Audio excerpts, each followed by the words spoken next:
911, what's your emergency? There has been a really serious car accident. We have a vehicle that is upside down and on fire. These people are trapped, and we need the jaws of life. We need help now. 4 lives intersected on Highway 6 in Crawford, Texas that day.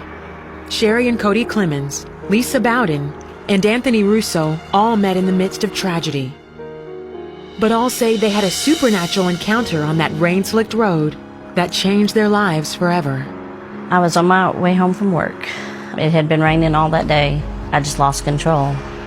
Lisa's SUV slid into the path of Anthony's oncoming car. I remember seeing the car come through my windshield, and that's it, I blacked out. I remember waking up.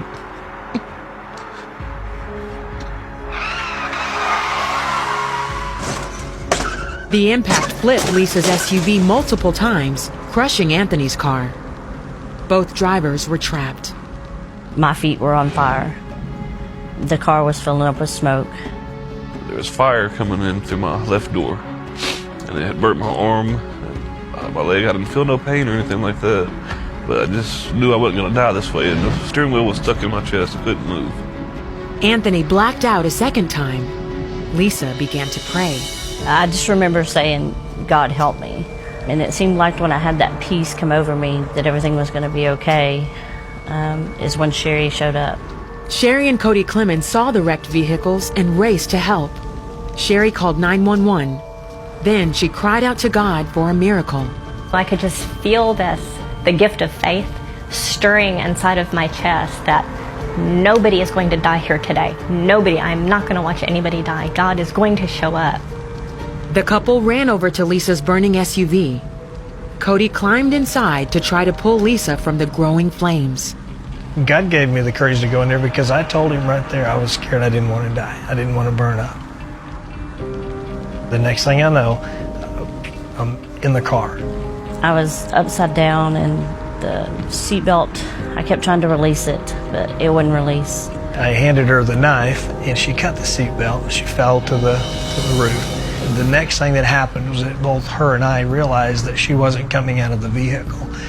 The roof had been crushed and there was not much room, maybe less than 8 inches or for her to get through.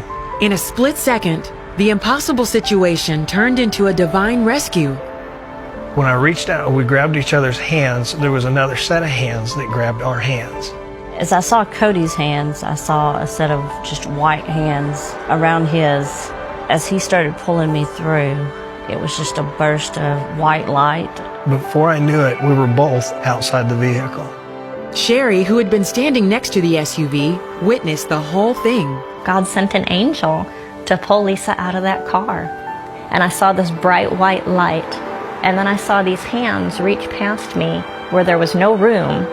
And they grabbed a hold of Cody's hands and Lisa's hands. And all of a sudden it was like, boop. Cody and Lisa were on the grass next to me. It could only be God's angels pulling me through there. But the worst was far from over. A few feet away, Anthony lay unconscious, with no way to escape the fire consuming his car. There was this huge explosion, and the flames just completely rolled over the car and over Anthony, just consumed it in the black rolling flames.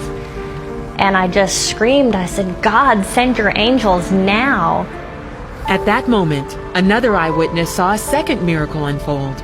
I was just crying out, God, you've got to help this man. You've got to help this man. And he seemed to just emerge through the door, and he just kind of floated out on the ground. So I believe that God sent supernatural angels here to help him get out of that vehicle. Even though Anthony lost consciousness during the accident, he says there's no doubt who rescued him from the fiery crash. Oh, it was definitely God. Definitely. I feel like what happened to me was a miracle. I can only say that the Lord sent an angel and removed Lisa from the car because she was not going to come out of that car. And he also sent an angel and pulled Anthony out of his car because he was not coming out of that car either. Soon after, firefighters arrived to douse the flames. God had already pulled everybody out of the vehicles and everybody was on the grass. And all of a sudden we look over and everybody looks, and here's this huge rainbow just completely encompassing the entire scene. Lisa and Anthony were taken to the hospital with serious injuries, including broken bones and severe burns. I went through 8 months of rehab, and I'm able to walk. Recovery has been great. My burns have healed with no problems, no skin grafts. That was another miracle that happened. It took me, I think, over a year. I was going between a walker and crutches, and then from crutches to a cane. I feel good to be walking with a cane, but I still want to walk without one. 2 years later, the miracle on Highway 6 remains etched in their minds. A day that desperate prayers were answered, precious lives were saved, and God orchestrated a heroic rescue. He's an awesome God because he loves us so much. So I think it's his mercy, being covered and protected in the blood of Jesus. You know, and that's what it was. The angel of death, or whatever, it passed over. He didn't have any right. He had no authority to take anybody's life that day because Jesus was there and he pulled him out. God answers the fervent, heartfelt cry, our fervent, heartfelt prayers. God answers those and he delivers us. So I have 3 minutes. I have 3 minutes to tell you my angel story. I lost everything at 16 years old, and I married for food and shelter at 17.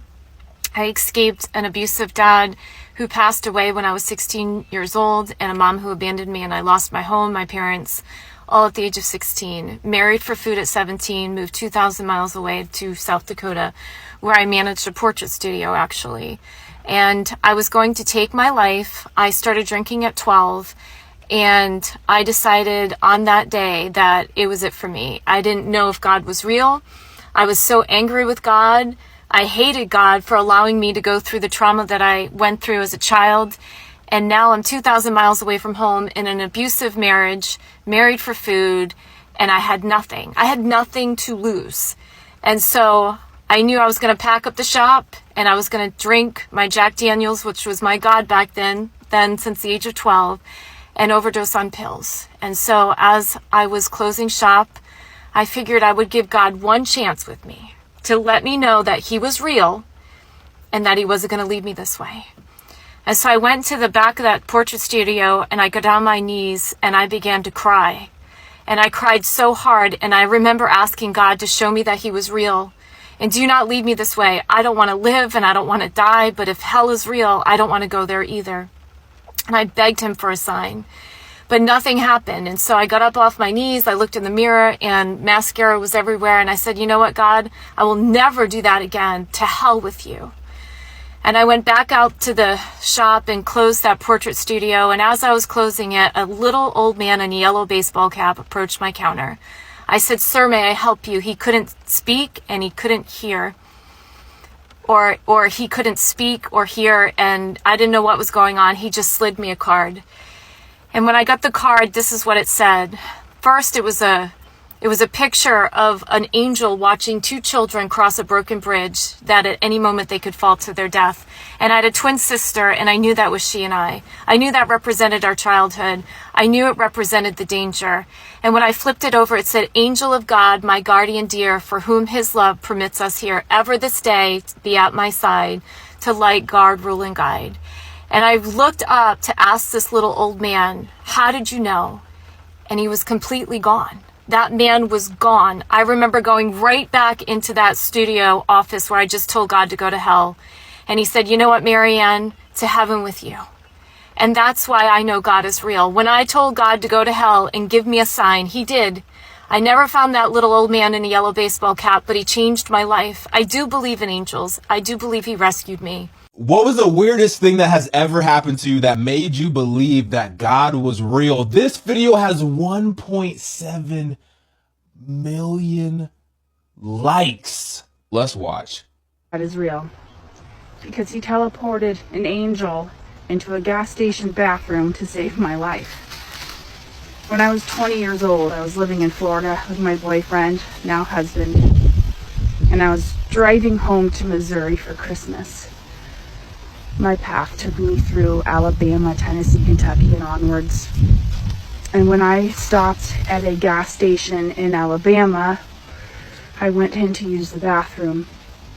The women's door was red, it was big, it was squeaky, it was wooden, and it was heavy. And I distinctly remember pushing open this bathroom door, walking in thinking, geez, that's kind of an aggressive door. There were 3 stalls in this bathroom. I check all of them because I always go for the cleanest one. I sit down to do my business, and the faucet turns on. Nobody opened that door. That door did not open. This person appeared in this bathroom. So I did what any sane person would do, and I shoved my head under the stall door to peek out and see what the heck was going on. And what I saw were a pair of grandma orthopedic shoes, you know, the grayish, tannish, all one color shoes. I sit up and finish what I'm doing, and I go out there, and there is a beautiful mixed race woman. She's a grandma. She has beautiful caramel skin, and she has the brightest, most piercing green eyes I have ever seen in my entire life. Wow. She says to me, young lady, where are you going? I said, I'm going home to Missouri to see my family for Christmas. And I said, how about you? She said, I'm going to go see my grandbabies. Go see my grandbabies up in Montgomery. We chatted a minute. I said goodbye, because at this point I'm still freaking out. And she says, young lady, I need you to hear me. I need you to listen. If you hear anything wrong with your car, you need to pull over immediately. Do you hear me? I said, yeah, okay. She's like, no, I need you to hear me. If you hear anything go wrong with your car, you need to stop and pull over. Do you understand? I said, I understand. I backed out through the door, and I swear to God, I stood there, and that door swung back in, and she was gone. And I stood there for 2 minutes just staring at that door, thinking, what just happened? So I get in my little Ford red ZX2 2-door sport coupe, and I get on the road. I do not turn on the radio. I do not keep my phone on me. Everything is silent. I drive for 2 or 3 hours like this, and I'm about to, like, well, this might be crazy. And then I hear tink, tink, tink. The slightest tink I've ever heard in my life. And had I had a radio on, I would have never heard it. And as soon as I heard it, I found the next exit. I pulled off. It was a Casey's gas station in the middle of nowhere, Kentucky. And as soon as I put my car in park, everything started happening with my engine. Tinks, booms, bangs, smoke came out. Come to find out, my timing belt had completely fallen apart. The chain broke. The mechanic later said he'd never seen anything like this. And had that happened when I was driving, I would have lost all power steering. I would crash and probably died. So is God real? Heck yes, he's real. Angels are real. Hello, welcome to Grow in Faith. Nene here. I just want to say something real quick. No matter if you have encountered angels or angels have somehow saved your lives or you can see angels, remember we are not to worship angels. We are to worship God alone. I'm just going to quote a scripture from the book of Revelations, chapter 22, verses 8 to 9. And it says here, so let me just quickly say what it's about. So John the Revelator is seeing things in the spiritual realm, or he's seeing things, he's having visions. And he says that, and I, John, saw these things and heard them. And when I had heard and seen, I fell down to worship before the feet of the angel which showed me these things. Then saith he unto me, so the angel says to John the Revelator, see thou do it not, for I am thy fellow servant, and of thy brethren the prophets, and of them which keep the sayings of this book. Worship God. So even the angel tells John to worship God only. So beware of any videos you'd see on YouTube or other platforms about angel numbers or archangel Michael wants to bless you or blah blah blah. Just avoid those things and worship God alone. Okay, thank you. Back to the video. Well, the leader of that mob later became a Christian. And that missionary talked to him and said, hey, by the way, what happened that one night when you came to kill us? and the mob was formed around our house. Why didn't you kill us? And he said, well, we couldn't do it with all those men you had guarding the house. He said, what are you talking about? I didn't have any men guarding the house. He said, no, we saw them. There were these men. They had swords that were drawn, and they surrounded your house, and we figured there's no way we can go in and attack these people in light of these guards around the house. Well, who are they? They were angels, and God had sent angels to protect them. And there's stories like that. I mean, in my book, I document stories where people have experiences with angels. I was talking to a famous theologian. You know how theologians are. They're very kind of buttoned down. And he was talking about growing up in a Pentecostal church family, Pentecostal church. And he said, one day, years and years and years ago, this local family from our church was driving in their car, and their son was in the back seat. He was like 10 years old. And we didn't have seatbelts back then. And he opened the door and he fell out of the car going like 70 miles an hour. And they thought, oh my gosh, our son's been killed. And they turned around, they came back, and there he was standing there perfectly fine. And they said, what happened? And he said, you didn't see the man catch me? And this theologian began to weep. He got tears in his eyes. He had to take his handkerchief out and wipe his eyes. He said, I miss that being in a church that really took this otherworldly stuff serious. I can remember, let me see, one of my first angelic encounters that I didn't know it was an angelic encounter. I was 16, 17 years old in high school, and I was in a place where I wanted to commit suicide. I was very depressed, very suicidal. And my sister came into the room. I had a knife. I researched exactly what I need to do. I had decided in that moment that I was going to end my life. Like, it's done. There's no reason for me to be here. And my sister came into the room and she said, Guida, what are you doing? What are you doing? God has a plan for you. What are you doing? And I started crying. She held me. She took the knife out of my hand, and then she walked out of the room. Now, to this day, when I talked to my sister, she said, Marquita, that was not me. I promise you, I would not forget a moment like that. That was not me. She will tell you to this day that it was not her. So I know in that moment that it was an angelic encounter, because it was strange to me that she would get up and leave out. Because I was wondering to myself, like, why she just leave? Why did she just leave? Because I was crying in that moment. But she will tell you to this day, that was not me. So that was one of my first angelic encounters that I can recall as a teenager. Okay, so God will send his angels to you, and he will come and meet you where you are. God knew in that moment, don't show up to me looking like an angel with all these eyes and all these wings. He had to come to me in the form of my sister. He had to come to me in the form of my sister. He will reach you right where you are.